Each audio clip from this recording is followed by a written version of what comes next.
हर मौसम एक जैसा नहीं होता। आज ऐसे कई लोग हैं जो अपनी खिड़कियां खो जाने के कारण जहां है वहीं है।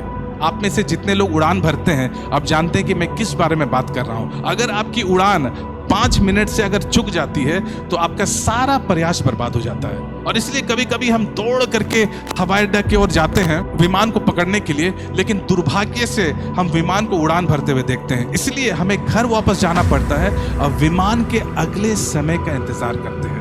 ध्यान से सुनिए, यदि हम जानते हैं कि हमें अपना जीवन बुद्धिमानी से कैसे जीना है तो हम उड़ान के समय को पहचान लेंगे और हम उड़ान के समय से पहले उपलब्ध रहेंगे। आज बहुत सारे लोग इतनी मेहनत करने के बावजूद भी वे सफल नहीं हो पाते। आपको पता है क्यों? क्योंकि वे अपने मौसम और ऋतुओं के नियमों को नहीं समझते हैं। अगर आप अपना मौसम में चूक जाते हैं तो आपका सारा प्रयास बर्बाद हो जाता है। आज बहुत लोग गलत समय पर वही कर रहे हैं जो उन्हें करना चाहिए। जब उन्हें प्रार्थना करना चाहिए तभी वे सो रहे होते हैं, जब उन्हें सोना होता है तभी वे प्रार्थना कर रहे होते हैं। तो विश्राम के समय बोझ का समय बन जाता है। आज मैं प्रार्थना करता हूं कि परमेश्वर आपके मौसम को समझने की समझ प्रदान करे, क्योंकि इनमें से अधिकतर लोग इसलिए सफल हुए क्योंकि वे अपने मौसम को जानते थे। दाऊद को भालुओं से लड़ने का मौसम पता था, इसलिए अगर वो अपना मौसम में चूक जाता है तो गुलायत उसको मार डालता है। दाऊद शांत रहने, विनम्र रहने और परमेश्वर की वाचा सीखने का मौसम जानता था, और इसलिए जब उसने गुलायत का सामना किया तो उसके पास वो था जो उसके भाइयों के पास नहीं था। एलियाब का कंधा बहुत बड़ा था, है ना? कितने लोगों का कंधा बहुत बड़ा है? एलियाब का कंधा बहुत बड़ा था, और इसलिए जब वो बाहर जाता था तो वो अपने कंधा का सहारा चलता था। लेकिन जब वो साउल से मिला तो साउल उससे बड़ा था, और फिर जब गुलायत से मिला तो गुलायत उससे और साउल राजा दोनों से बड़ा था। अब उसे पता चला कि बड़ा कंधा कोई काम नहीं करता। तो अब सवाल यह है कि दाऊद क्या कर रहा था जब उसके भाई जिम जा रहे थे और अपने कंधों को मजबूत कर रहे थे? दाऊद परमेश्वर की वाचा को सीख रहा था। हालेलुया। इसलिए जब गुलायत से मिला तो वो उसके आकार से भयभीत नहीं हुआ। गुलायत चिल्लाते रहा। दाऊद ने कहा, मैं इज़राइल के परमेश्वर यहोवा के नाम से तेरे विरोध आता हूं जिसे तूने अशुद्ध किया है। तो दाऊद को कुछ ऐसे पता था जो उसके भाई नहीं जानते थे। अब सवाल यह है कि उसने इसे कब सीखा? और इसलिए जब उसके भाई अपने पिता के आसपास राजनीति कर रहे थे कि उनका पसंदीदा बेटा कौन होगा, आपको पता है दाऊद क्या कर रहा था?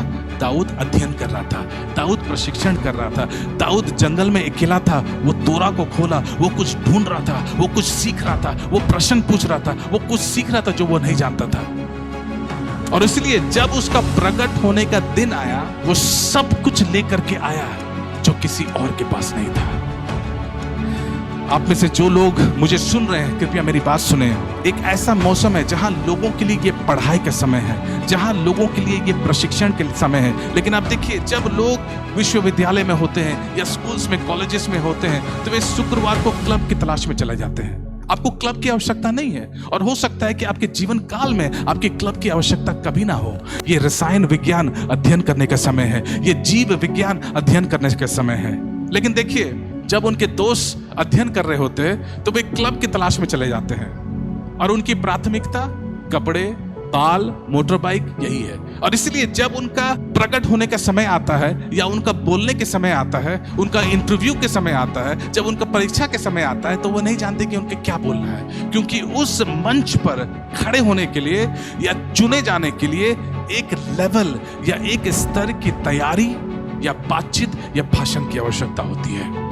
लेकिन देखिए, जब उन्हें अध्ययन करना चाहिए तभी वे क्लबिंग करने के लिए चले गए, और अब उन्हें पता चलेगा कि उनकी प्रकटीकरण के दिन वो क्लब को नहीं ले जा सकते, और इसलिए सारी आनंद मिट जाएगी क्योंकि उन्होंने अपने भविष्य को पहला ही दफना दिया।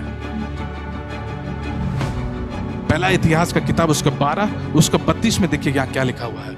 इस कार्यों में से जो समय को पहचानते थे कि इज़राइल को क्या करना उचित है, उनके प्रधान 200 थे और उनके सब भाई उनकी आज्ञा में रहते हैं। एक व्यक्ति जो अपने मौसम को समझता है और जानता है कि क्या करना चाहिए, वो स्वचालित रूप से एक कमांडर बन जाएगा। और इसलिए उभरने का पहला तरीका है अपने मौसम को पहचानना है। देखिए, एक ऐसा मौसम आता है जहां आराम करना पाप है। एक ऐसा मौसम आता है जहां सोना पाप है। एक ऐसा मौसम आता है जहां आप अपने दोस्तों के साथ घूमते हैं, मोटरसाइकिल में बैठते हैं और ऐश करते हैं, ये पाप है। इसका आपके नरक से कोई लेना नहीं है, इसका आपके भाग्य से बुरा लेना देना है। देखिए, जब एक ऐसा मौसम आता है जहां पर अगर आप कुछ नहीं करते हैं तो आप अपने भविष्य को पहले ही दफन कर देते हैं।